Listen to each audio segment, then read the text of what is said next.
هذه مسألة لا بد أن تكون هذه جالية مميزة بالقامات اللي فيها، بمستوى الفهم اللي فيها، بالإحساس الوطني الموجود فيها اللي أنا بعرفه.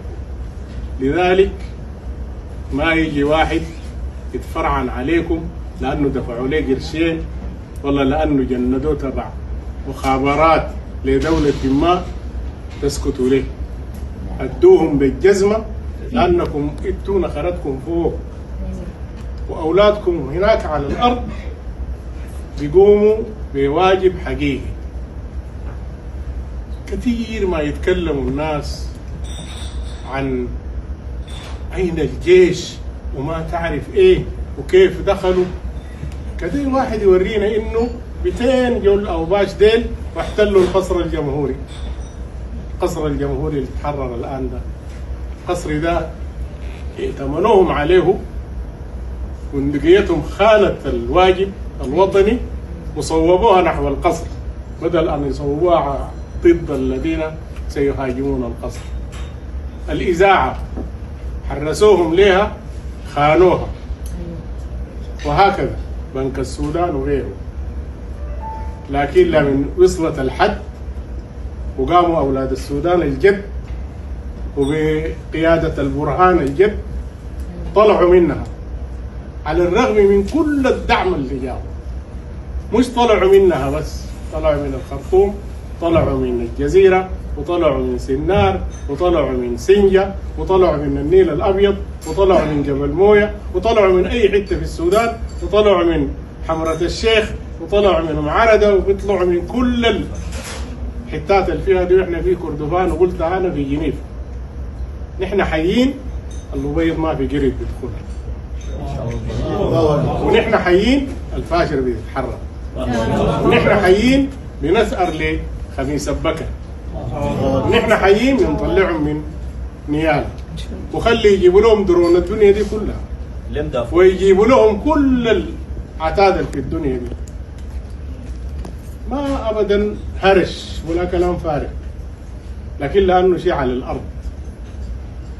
شبابنا اللي قدروا لأول مرة في العالم يخلوا مسيرة تسقط مسيرة، بيقدروا حتى بالتكنولوجيا دي يسووا المستحيل. أنا داير أطمنكم تماما بأنه الذي يحدث في السودان هو عمل رجال وعمل وعي وعمل فكر وعمل مواكب لما يجري في العالم. لا أنا عبيطين ولا أنا عورة ولا أنا متخلفين عن هذا العالم ولا أنا مضمنين. نحرر بلدنا دي ونحن نضاف إن شاء الله، وراسنا ده مرفوع فوق وبناتنا يزغرتن ونثأر لهن من كل ما مسهن من هذه الميليشيا. لأول مرة حراير السودان يسوقوهن ويمشوا يبيعوهن في الأسواق. والله لو فضل فينا راجل واحد لازم يسأر لهذه الحرة. لذلك يا اخواننا ما يجري في السودان عمل كبير وشغل تاريخي، ليس موضوعا اللي يجتمعوا هنا ويلتقون هناك والحوار وما تعرف الكوانتم والكوارتز والتقوا في برلين والتقوا. لن يملي علينا أحد أي قرار في السودان. الداير يتحاور يجينا جوا، وجونا ناس لعلمكم جوا كانوا صوتهم عالي ضد الجيش وضد لكن لمن تابوا ورجعوا ولا فضحناهم حتى، وانخرطوا الآن في عمل لعلكم تتابعون بعضه الآخر يعني لم يعلن عنه بعد. الأمور ماشية في الداخل في صورة طيبة، ما عندنا مشكلة في إننا نحن نتحاور كسودانيين، لكن لأن جولينا بمرتزق ما بيجي يكرر لنا في شأننا الداخلي. مش تدعم دول، لو دعمته تجينا اللحم. ما بيكون في مرتزق جايبينه من كولومبيا، والله جايبينه من اثيوبيا، والله جايبينه من تشاد، والله جايبينه عبر حفتر من آخر غرب أفريقيا. كلهم ديل ده المجتمع الدولي في اتفاقيات ومنظمات كثيره جدا تتولى هي امر هؤلاء المرتزقه. والله نحن اللي بنلقاه غايته الله قال بيقول السماء ذات البروج طبعا. ما يعني الامور بالنسبه لنا واضحه. الشغل اللي بيسووا فيه ناس دكتور جبريل ليل تحت الارض، وناس دكتور عابدين وجماعتهم هناك شغالين ليل ونهار، احزاب على منظمات مرأة على شباب على خلافه. هذا هو شأن السودان واهل السودان، يجلسوا ويدنكسوا طواقيهم، وزي ما قال عمر حاج موسى الله يرحمه قال جن ياتي وياتي وما بعرف ولابسين شنو ومنصور خالد بنفس الطريقه، يقعدوا لهم تحت الشجره، يقعدوا في السهله، يعملوا الدارين يعملوا بمزاجهم. عنده داير في صفه يخطها ويرميها ويجي يكمل باقي كلامه، والدايره تعدل توبها وهناك زي معالي المحافظه برضها، ويقولوا رايهم ويطلعوا بالرايه الدارين يقولوا، لانه يا اخواننا المرحله القادمه هي اعاده صياغه السودان من جديد. احنا اللي بنخاف عليه الان كحكومه يعني كلفت بهذه المرحله انه الناس بعد ما تطرد هذه الميليشيا ويعودوا ان شاء الله بالسلام، الغبينه اللي في النفوس خطره جدا يا اخوان، ونخاف من تفجر ثارات وانتقامات بصوره مزعجه. لذلك موضوع المصالحه والحقيقه والتعافي، التعافي ده جزء كبير منه مش في المشاريع وكذا، لكن تعافي النفوس، حتى انه نمرق من بلدنا دي للابد من مساله الحروب والعوده اليها. لذلك نحن كنا واضحين جدا، يقولوا لكم التروس وما تعرف الهدنه وما هدنه، ده كله لعب سياسي. نحن النظره بتاعتنا نظره كليه، لو عملنا هدنه تقود الى كذا يليها كذا، وفي اطلاق نار فيه تجميع لهذه الميليشيا، وبعدين نزع السلاح منها وتجميعها بكيفيه معينه. ويمكن اطلعتوا على المبادره بتاعتنا وقدمناها داخل مجلس الامن، دائما بتلقوهم بيتزاوغوا منها، ما بيجيبوا لها سيره، يتكلموا عن الرباعيه، يتكلموا عن الخماسيه، ما بعرف المجموعه المستشارين. مستشارين بتاع مين يا عم؟ تشاور علي وفي بيتي وما بتدعيني وتفصل على كيفك انه دي معترف بها ودي هو معترف بها، وخليك تعترف بالرجاله. الان الايام دي شفتوهم اعترفوا ولا لا؟ شفتوا مجلس السلم والامن في افريقيا جاء في الخرطوم وقابل رئيس المجلس السيادي داخل القصر الجمهوري في الخرطوم ولا ما شفتوا؟ الاسبوع ده حتشوفوا غيرهم ان شاء الله. وحنجبر كل الذين كانوا يعني يزايدون علينا ويزايدوا على بلدنا انهم يجونا في الخرطوم دي. نحن ما ساهلين، ولا تاريخنا ساهل، ولا شعبنا ساهل. الزول اللي بينكسر ده يزح بعيد ما يجي معانا، يجي بعدين بعد ما خلاص نفرش عليه، يجي مع السيدات لما هي شايلات الدلوكه يجي ينقز بعد ذاك على كيفه. لكن انا اصدقكم القول انه الناس رغم كل الظروف، في ظروف اقتصاديه دي حرب غير يعني مسبوقه، الهدف الكبير فيها كسر اهل السودان وتكسير كل المقدرات بتاعتهم. يا اخواننا في زول بيضرب المتحف القومي، عمل شنو يعني؟ توت عنخ امون ولا هراقه ولا راقد له مليون سنه، داير بيه شنو؟ لكن داير يمسح ذاكره السودان. لذلك ما بيفهم هذه الحرب بهذا العمق ده رجل يشوف له حته ثانيه، ما بيمشي معانا بكل وضوح. ما فيها سياسه، ما فيها ايديولوجيا، كل الايديولوجيات تسقط عشان الوطن. شريف زين العابدين الهندي ده يا اخواننا رجل ما ساهل. قال ديمقراطيتنا دي لو جا شالها كلب ما في زول بيقول لي جرس، لكن قال كلام اهم منه. قال كل زول خاط له تابوه في صدره يعبد فيه، بمعنى انه انا اقول انا حزب الامه والله انا اتحادي والله انا حركه اسلاميه وانسى الوطن. دي ديمقراطيه يا اخواننا؟ الوطن هو اهم من كل الكلام ده. دي اجتهادات عشان بناء الوطن. نحن عندنا تصورات سياسيه خاطئه في اذهاننا في السودان. هذه لحظه الناس يتجردوا من هذه الاشياء من اجل الوطن.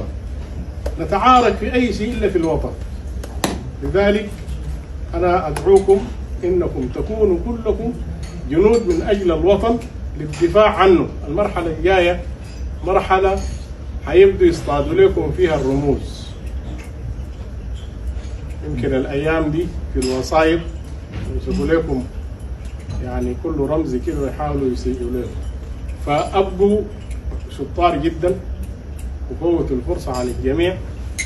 اخواننا في الكويت ديل نحن قلنا لهم كلام كثير، سمعنا منهم كلام جميل، في رسائل كثيره جدا من خلال هذه الزياره، وفي الكثير الذي ان شاء الله يعني ستسمعونه وسترونه يعني قريبا في هذه المسيره الثنائيه، وهي ليست ثنائيه فقط ولكن مربوطه ايضا. لعله نحن كنا في الرياض وقعنا اتفاق ما في حاجات كثيره برضه سبقته. المنطقه كلها يعني تمور بالاحداث الكبيره. هذه الامور يا اخواننا كلها مترابطه مع بعضها، فيها ما يقال جهرا وفيها ما لا يقال، لا جهرا ولا سرا. وان شاء الله والكويت هي جزء اساسي من كل هذه المنظومه، واللبيب بالاشاره يفهم. نحن يعني واعيين جدا لدورنا، كنا قاعدين مرتاحين شغالين في حتات ثانيه، لكن قالوا تعالوا فجينا وبنحاول نؤدي واجبنا الوطني بكل يعني وعي. ويعني تطال الكثيرين مننا بعض السهام، لكن تهون كل الامور في سبيل الوطن. لكن دايرين اسنادكم. واحده من الاشياء المهمه جدا نحن يعني لازم نشكر اي سوداني وسودانيه مقيم في الخارج على الشيله اللي شالوها طوال هذه السنين للحرب. شلتوا اسركم والجيران واهل الحله والطالب اللي عنده مصاريف قصرا والادويه وكل هذه شلتوها انتم برا. ربنا يخلف عليكم وان شاء الله يزيد خيركم خيرين.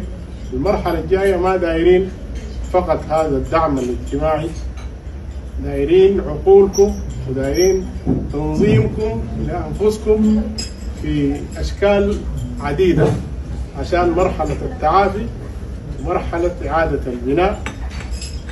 نحن بنفكر من خلال العمل الدبلوماسي اننا نوسع الدائره حتى يكون عندنا ما يعرف بالببليك دبلوماسي، اللي هي الببليك دبلوماسي فيها كثير من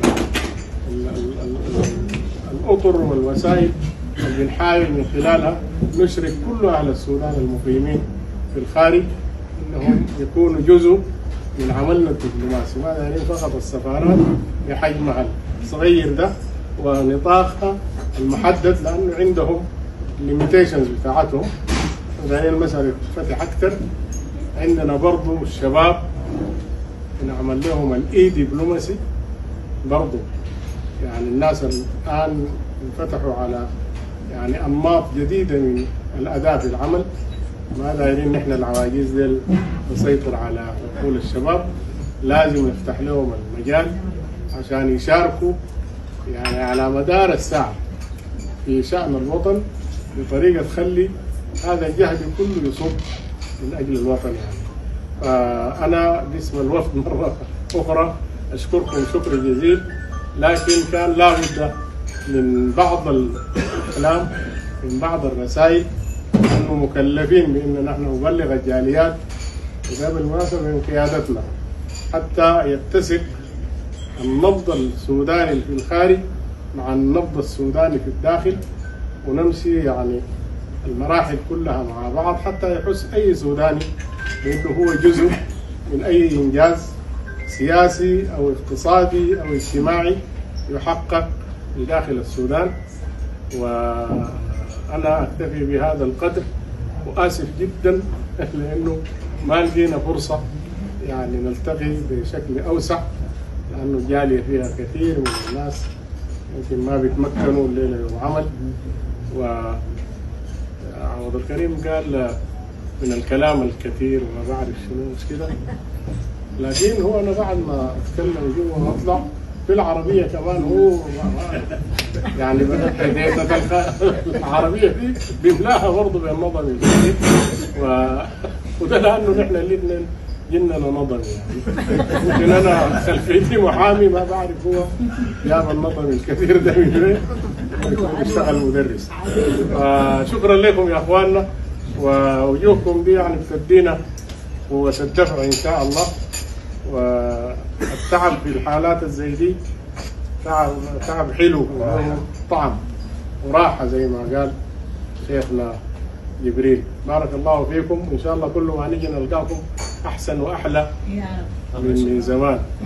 والله بيصيروا طريقية زي ده شعر ما يلبسها ثاني. بارك الله فيكم.